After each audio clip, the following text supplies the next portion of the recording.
who approach for the well to Sanatan Goswami. So I'll read something to bring up to the speed and then we'll continue. So Sanatan Goswami, he realized that all the material opulence is the impediment for the progress in spiritual life. So even though he has the touchstone, he hid it in the garbage, thinking, quote, it might come in handy for someone, unquote. So now he remembered and said when the Jivan Thakur approached him for wealth, quote, yes, I have something for you over there in my pile of garbage, unquote. He picked up the stone, gave it to him and said, quote, Jivan Thakur, this is for you. Now you can fulfill any desire. If you touch it to iron, the iron will turn into gold. You can get rich. No one has such a stone, unquote. That's where we laughed. So Jivan Thakur was delighted. He walked away, holding the stone in his hand and admiring it.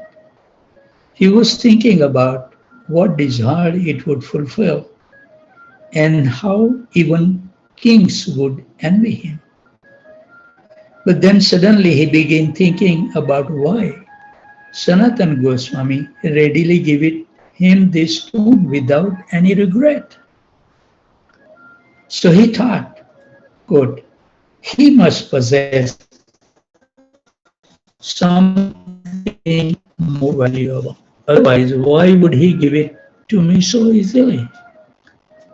So he took the philosopher's stone and threw it far into the Yamuna. He thought, I do not need it. I'll go back to Sanatan Goswami and ask him, teach me what he knows. So this is how association with sadhu works. Though not always immediately, like in the case with Jivan Thakur. He came to sadhu to get something tangible, and instead he got an instant of association with sadhu. And that instant of association impressed him in such a way that he began thinking, quote, why is he so happy? He is wearing nothing but a loin cloth. Why is he so happy?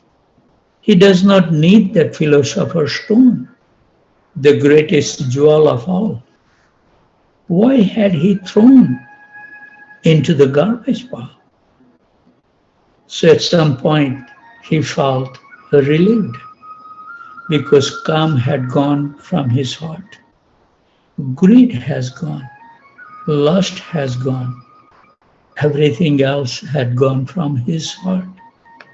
That is the effect of sadhu sangha.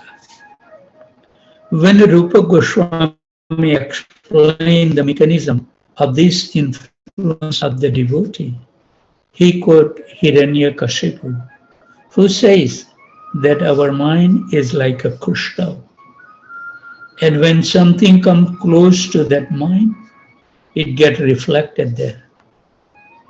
Rupa Goswami says that when we approach a sadhu, the quality of the sadhu begin to be reflected in our mind.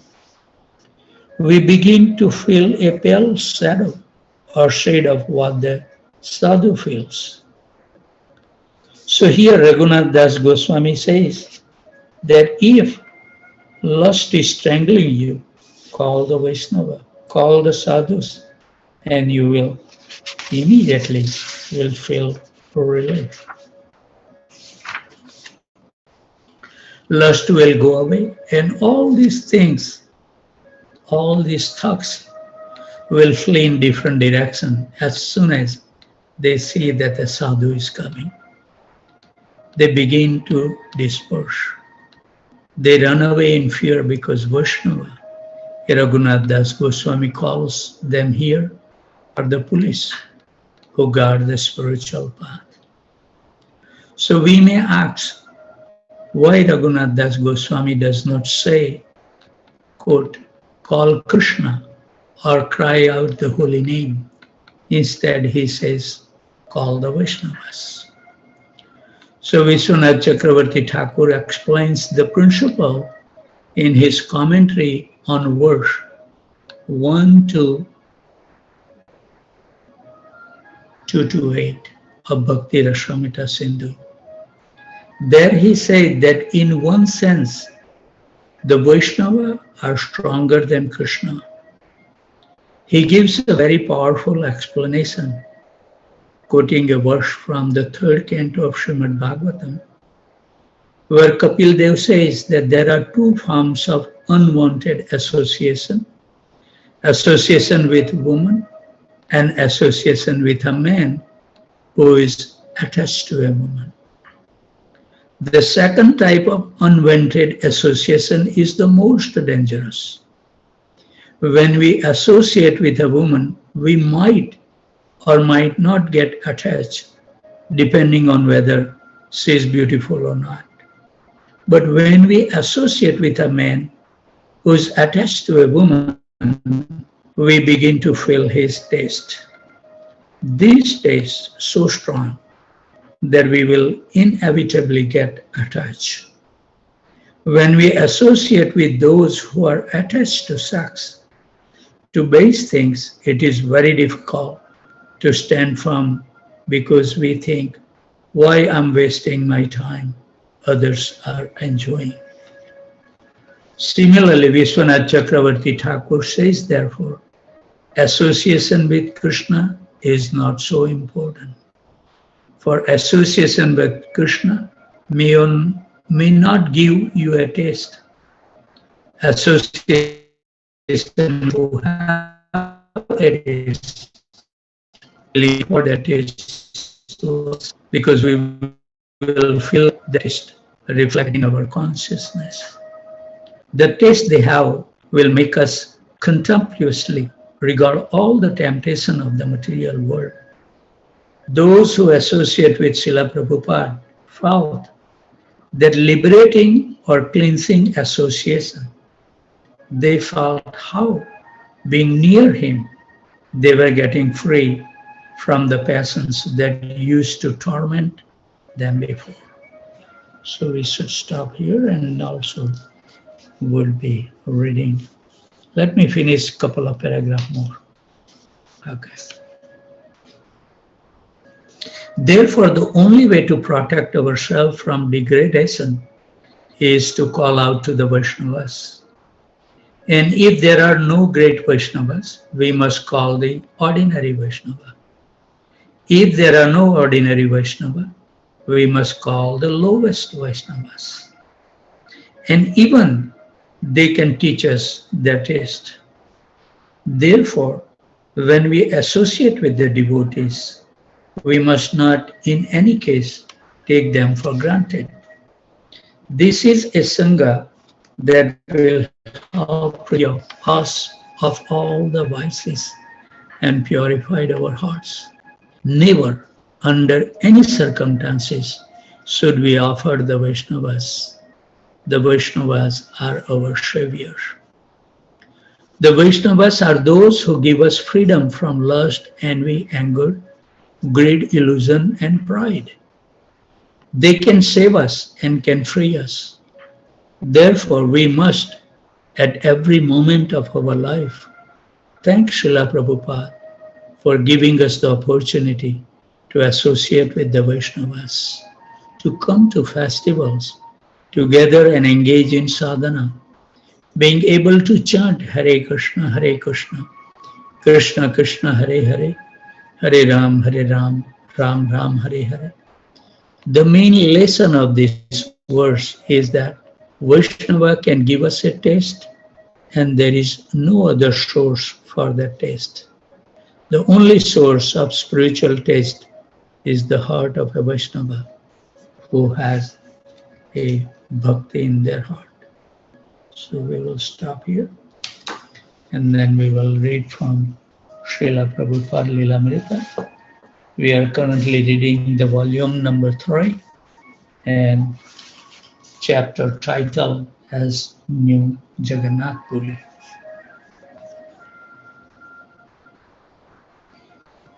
So I'll read a few lines to bring up to the speed because we have missed Saturday, Sunday.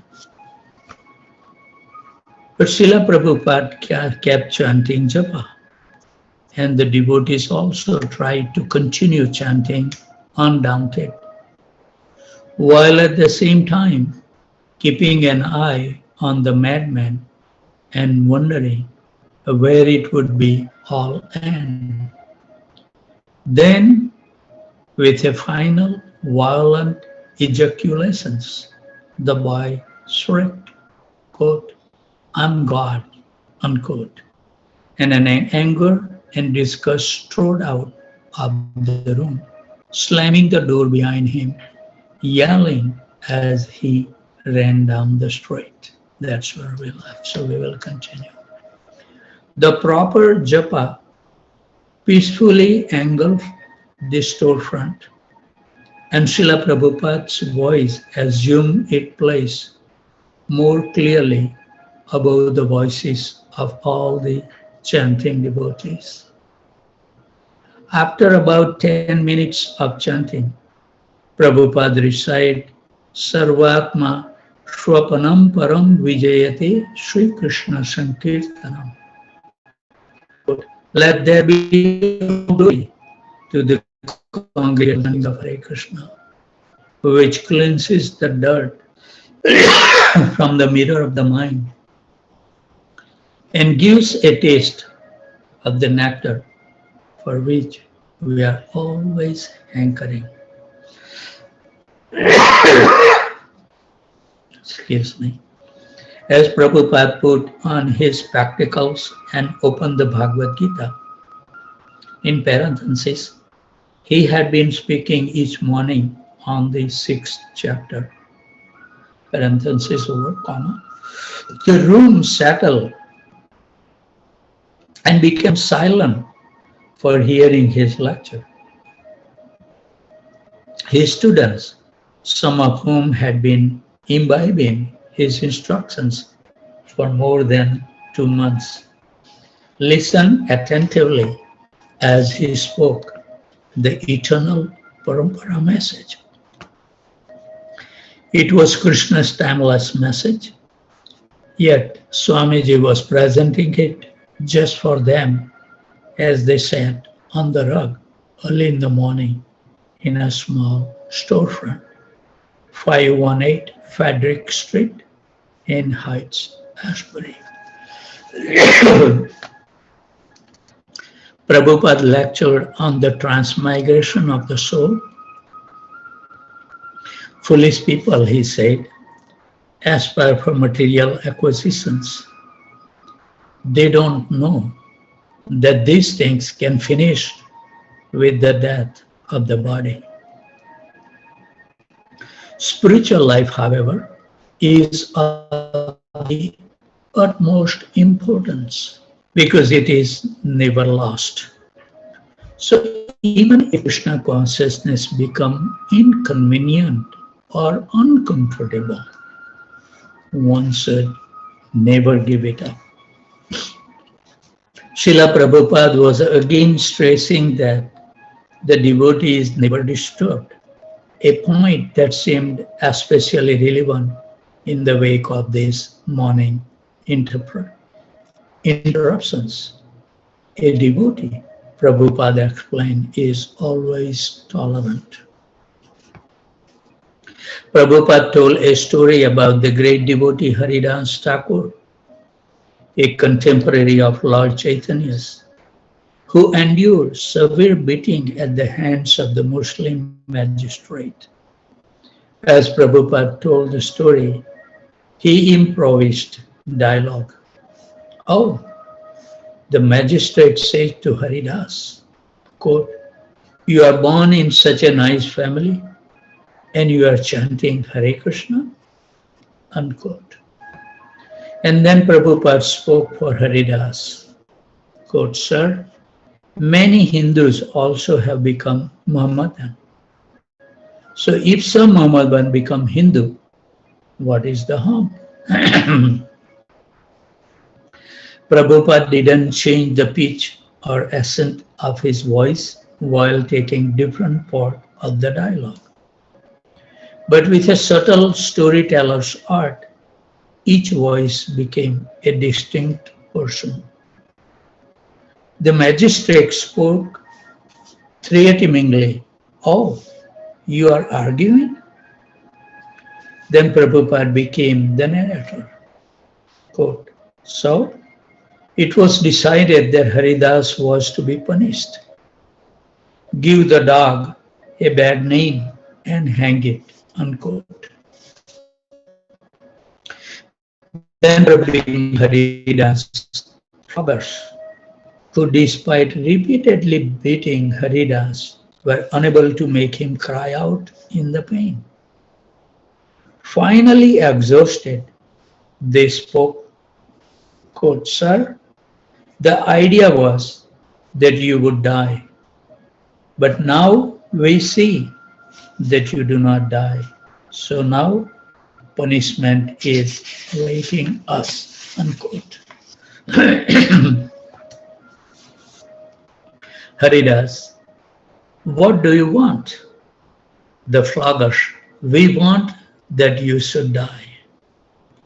Narrator, then he played himself into samadhi, and the floggers brought him to the magistrate. So the magistrate says, throw him in the water. Don't put him in the graveyard. He has become Hindu. Srila Prabhupada concluded his tale.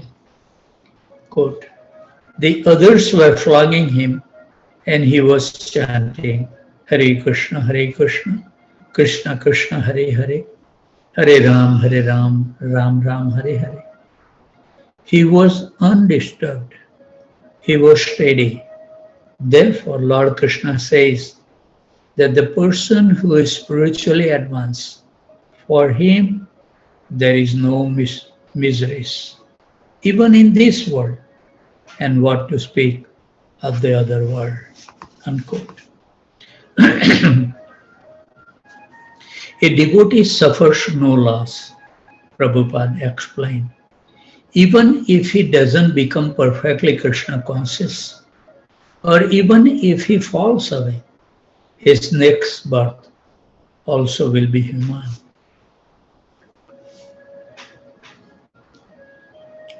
There was a prince, Prabhupada began another story to illustrate his point. His name was Satyavan, but he was to die at a certain age. His horoscope said, but one girl named Savitri, she fell in love with that boy. Now she wanted to marry. And her father told her, quote, he will die at certain age. You don't, unquote. But she won't bend. She married. Quote, in course of time, the boy died. Say after 4 or 5 years of marriage. And the girl became widow. But she was so staunch lover that she won't let the dead body go away. And the Yamraj, what is the English for one who takes away the body or the soul after death? Yamraj. So he came to take the soul away. So this chaste girl would not allow the husband body to go away. By Prabhupada's voice and widening eyes, he appeared as Yamraj, the Lord of Death, speaking to the widow Savitri, quote, it is my duty that I should take. You give it up, otherwise you will also be punished. The girl gave up her husband, but followed behind Yamraj. Unquote. Then Prabhupada's Yamraj, by a slight dropping of his voice, become compassionate. Quote, my dear girl, you go home. I give you benedictions that you will have a son. Don't cry for your husband. Unquote. But Savitri continued to follow Yamraj. Yamraj said, why are you following me? Then Prabhupada Savitri spoke, not a feminine voice, reasoning and heart of Savitri. Quote, now you're taking my husband. How can I have my son? Prabhupada spoke, the narrator. Oh, then he was in dilemma. He returned her husband. So similarly, there is a technique. If you take to Krishna consciousness, then your husband or this human form of life is guaranteed.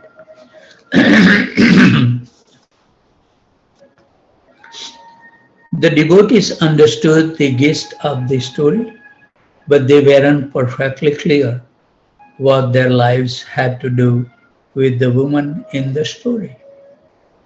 Some, however, understood. If they took to Krishna consciousness, their ill-destined lives could become auspicious. Yes, Srila Prabhupada continued. A spiritual life is the most auspicious life. He looked around emphatically at the devotees seated before him on the floor.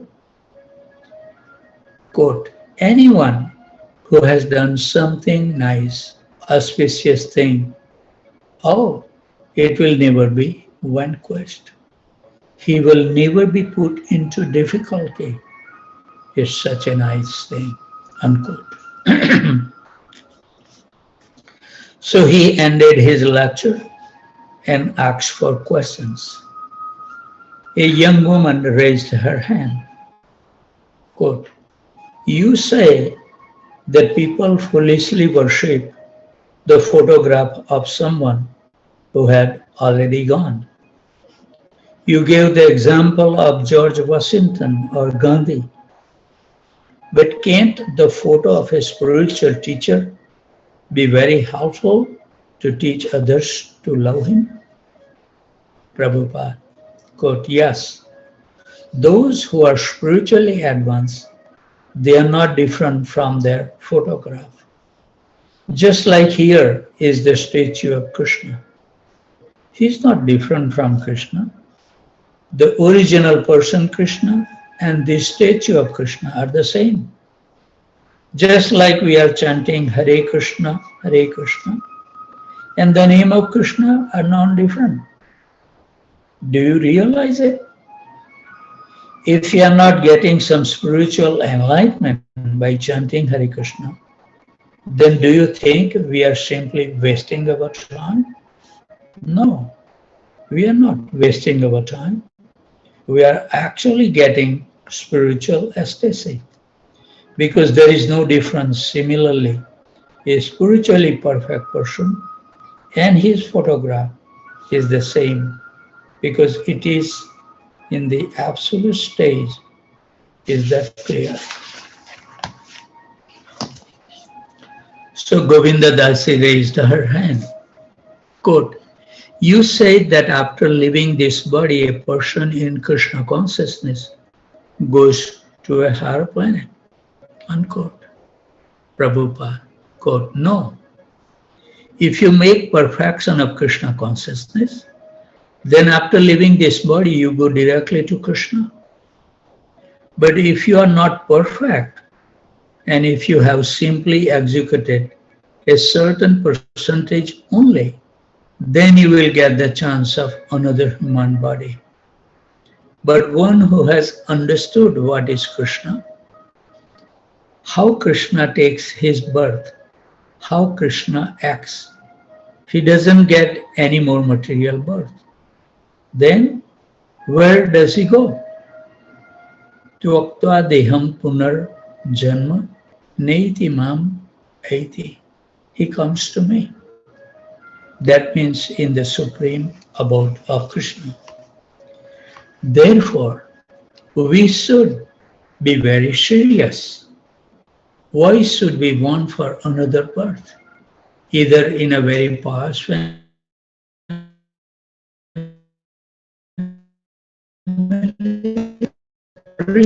in other planet.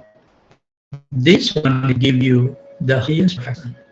We have to be very serious and try for the perfections. But we are not serious. We are not very serious. Actually, human civilization means that people should be very serious to have perfection of this human body.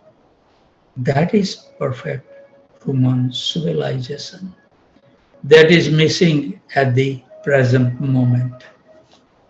So Srila Prabhupada sat in silence for several minutes, not moving. No one in the audience made a sound.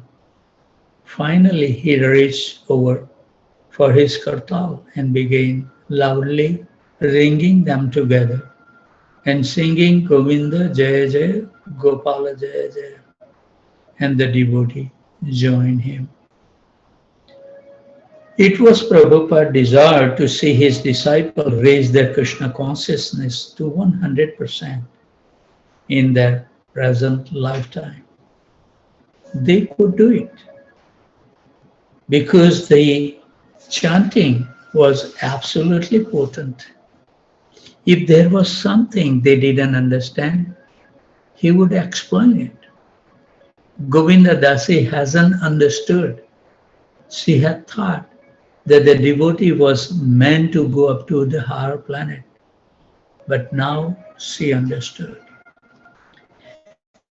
And he had told them to become more serious. He knew when they more cigarette after Kirtan. And he tolerated it. But he let them know that he really wanted them to be completely serious. Unless they were completely serious, they might have to go to a higher planet within the material universe. And what good was that?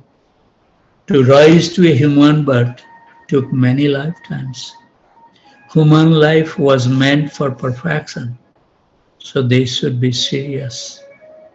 But he had said, we are not serious. So after the kirtan, Srila Prabhupada left the storefront and returned to his apartment. Hayagriva, turning to Haridas, asked why no one had thrown the crazy boy out. Quote, in New York, Brahmananda would have removed him at a first outburst. You have to be careful with the hippies here, Haridas explained. Tactful is the word. In this neighborhood, if someone walks around high on LSD, people automatically assume that he is due all the respect of God and should be tolerated. They come in and jump up and down and scream. But we can't lay a hand on them because they are LSD saints. If we had touched that boy this morning, the whole neighborhood would be down on us.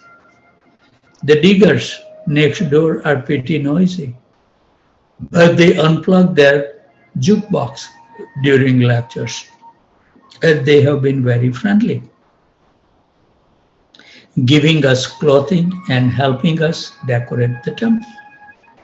Sometimes the Hell's angels go over there and raise a lot of noise. And sometimes they even come in here. And if they do, there is trouble. That very morning, some Hell's angels started a fight in the digger's store. The devotees could hear thuds and scream through the walls as a big black beat up three house angels. The brawl ended only after a police car and ambulance arrived. Afterward, about a dozen people drifted into the temple, talking about the brawl. Harsharani put our extra plates for the guest. I think we should, the topic is changing, so we should end a little early.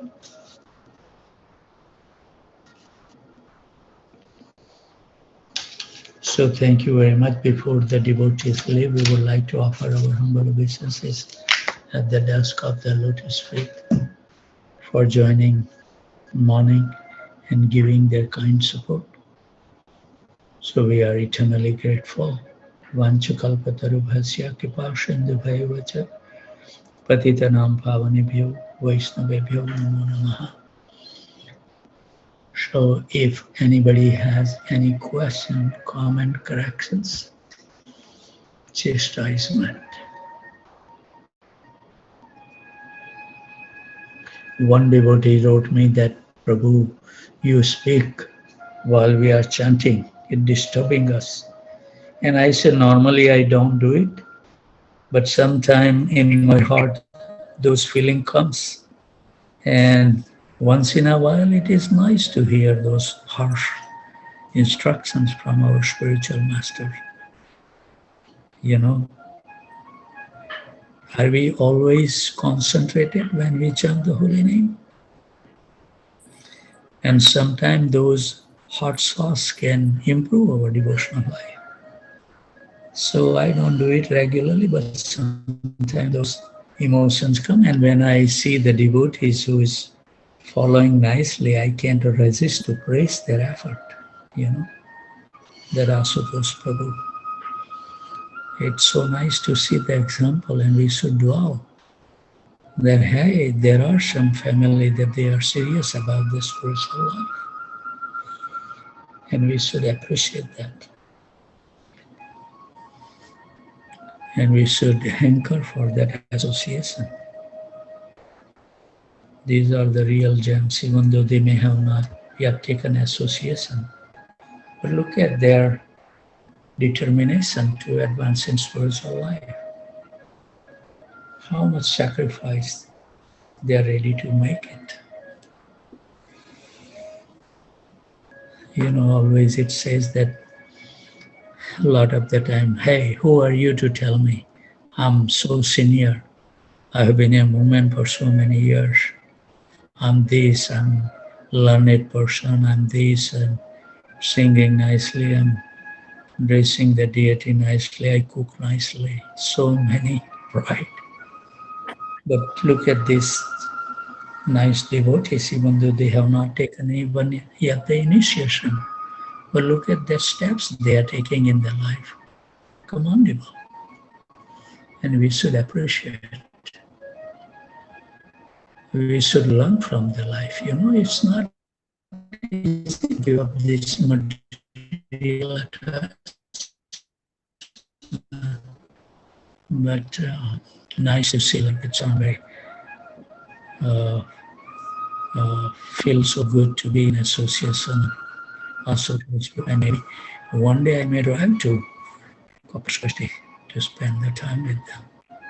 So nice family. So I think if anybody has no other question, comment, corrections, we can end our session. Something? Yes, Prabhu, go ahead. Hare Krishna, Prabhuji. Can I add something? Thank you. Yes. Hare Krishna. Yeah, Prabhuji, this whatever you mentioned is absolutely right, Prabhuji. It came like before also chanting.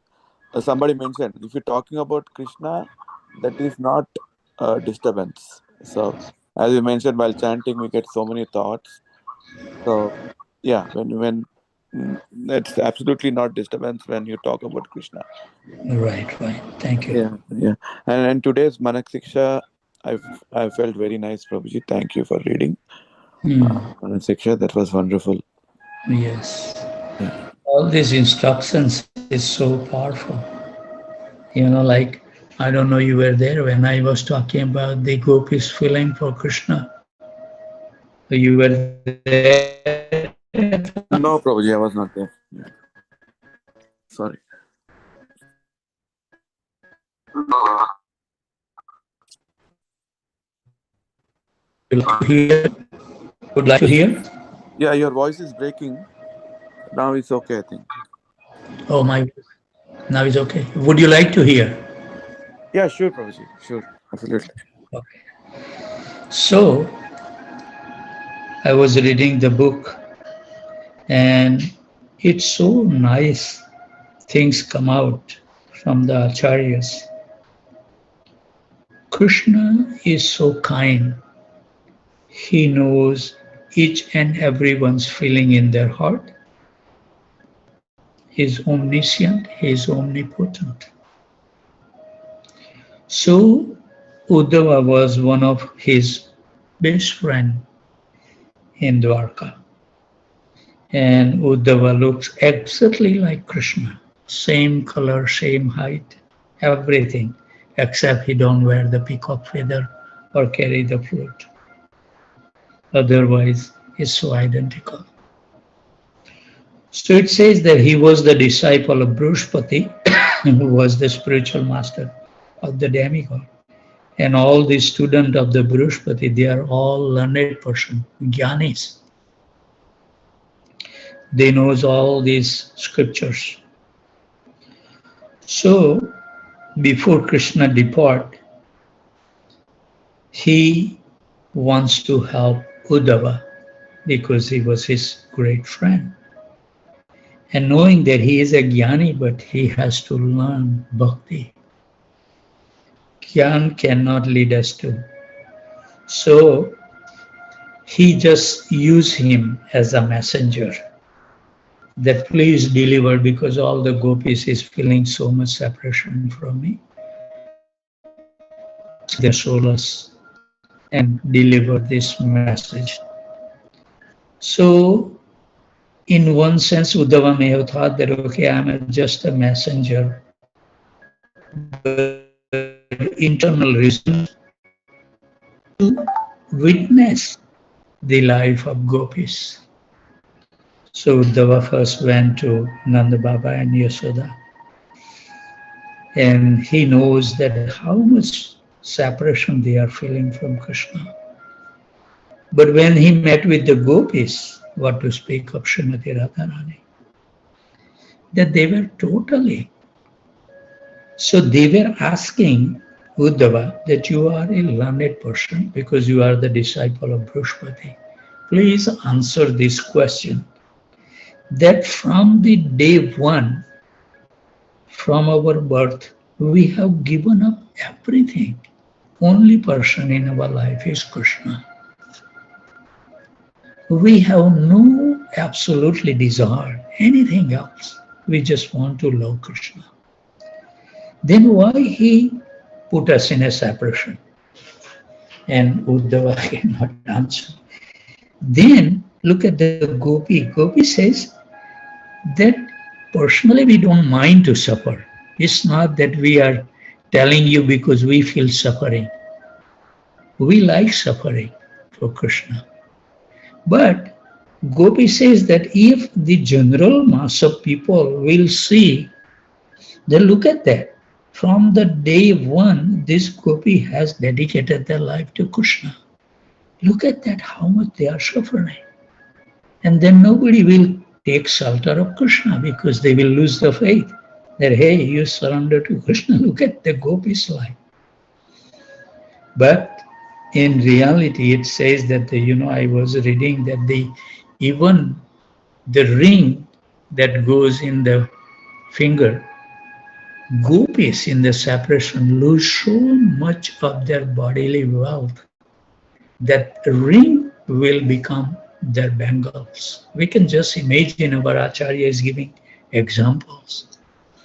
And another, when I was thinking like that, the other example is when Chaitanya Mahaprabhu was living in a Gambhira in Jagannath Puri. total absorptions, being a simratan looking for Krishna. He was mindful of all. Doesn't make any difference. Totally absorbs. And it says that in ecstasy, his limb will become separated by 6 inches, 1 foot, just joined by the skin only, like elbow. It will separate it. Everything, all the bodies from the knee, ankle, everything. So real love, Acharya explained, is we must have a difficulty in our life. In difficulty only we will remember. And whenever I was reading, Guru Govinda Swami Maharaj says, when Krishna give you a comfortable life, that means he has no interest in your life. He is actually covering you up with the Maya Devi, giving you all the allurement of this material world, richness, beauty, education. All these things is impediment for advancement in spiritual life. So when we get those things, our Acharya says, we have to be extremely careful that this is nothing but Krishna is going away from us. He doesn't have any interest. That's why he can give you everything. Because all material things in reality has no real value because it will be taken away anyway. But for spiritual, he will make sure that he give it to the right person because that person can even control Krishna. So these are some of those things very we should learn that we have to be so serious about this spiritual life. Just by taking initiation will not lead us anywhere. And we see